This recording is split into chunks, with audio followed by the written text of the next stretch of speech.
नमस्कार दोस्तों, कैसे हैं आप सब। उम्मीद करती हूँ आप सब बहुत ज़्यादा अच्छे और स्वस्थ होंगे। तो अक्सर मेरे बहुत से सब्सक्राइबर से एक क्वेश्चन बहुत ज़्यादा पूछा गया है कि मैम, प्रेगनेंसी के दौरान पेट में पानी की कमी क्यों हो जाती है, क्या इससे बच्चे को कोई खतरा हो सकता है। तो आज हम इसी के बारे में जानेंगे और साथ ही साथ आज हम इसी के बारे में बहुत ही आसान और सरल तरीके से जानेंगे कि क्या ऐसे कारण हैं जिससे बच्चा आपका खतरे में आ सकता है और पेट में पानी की कमी क्यों नहीं होनी चाहिए। तो दोस्तों, जैसे कि आप जानते हैं कि पेट में अगर पानी की कमी होती है तो आपके बच्चे की ग्रोथ में दिक्कत आती है। आप जानते हैं मेन 3 कारण।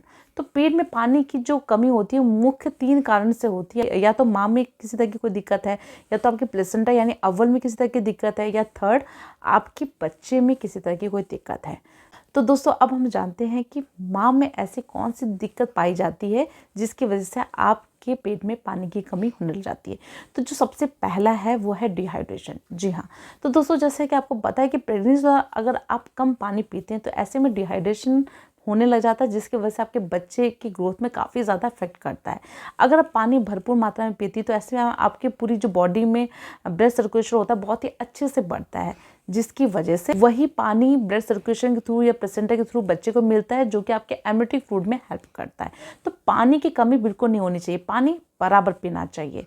अब बात करते हैं सेकंड, जिसको हम पीआईएच बोलते हैं, यानी कि प्रेगनेंसी इंड्यूस हाइपरटेंशन। तो ये मोस्टली उन महिलाओं को होता है जिनका ब्लड प्रेशर काफ़ी ज़्यादा हाई होता है। तो प्रेगनेंसी के दौरान अगर आपका बीपी हाई होता है, ऐसे में आपका जो ब्लड वेसल है उसके अंदर प्लेसेंटा में नलियाँ जा रही हैं खून की, जो बच्चे को ब्लड दे रही हैं, तो वो क्या होता है ना, सिकुड़ जाती है। जब वो सिकुड़ जाती है तो आपका ब्लड भी कम होता है, जो पानी है वो भी कम हो जाता है, बच्चे का जो फ्लूइड होता है वो भी कम बनता है या कम मिलता है। तो कहीं ना कहीं प्रेगनेंसी में जिनको बीपी का इशू होता है तो उसकी वजह से भी मेन पानी की कमी होने लग जाती है। तो दोस्तों, ये तो रहे 2 मदर्स में प्रॉब्लम जिसकी वजह से आपके पेट में पानी की कमी होने लग जाती है। अब बात करते हैं प्लेसेंटा, यानी प्लेसेंटा में ऐसी कौन सी दिक्कत होती है जिसकी वजह से आपके पेट में पानी की कमी होने लग जाती है। तो दोस्तों, आपको पता होगा कि पूरी प्रेगनेंसी के दौरान जो प्लेसेंटा होता है बहुत ही ज्यादा अहम भूमिका निभाता है। तो प्लेसेंटा ही पानी बनाता है, ये तो आप जानते होंगे। तो प्लेसेंटा अगर आपका काम नहीं करता तो कहीं ना कहीं आपके पेट में पानी की कमी हो जाती है, यानी जिसको हम प्लेसेंटा इनसफिशिएंसी कहते हैं। ठीक है, प्लेसेंटा इनसफिशिएंसी उन्हें ही होता है जिनका या तो बीपी बहुत ज़्यादा हाई है, या तो उनके बच्चे में किसी तरह की कोई दिक्कत है, या तो उनकी जो डिलीवरी डेट है वो निकल चुकी है।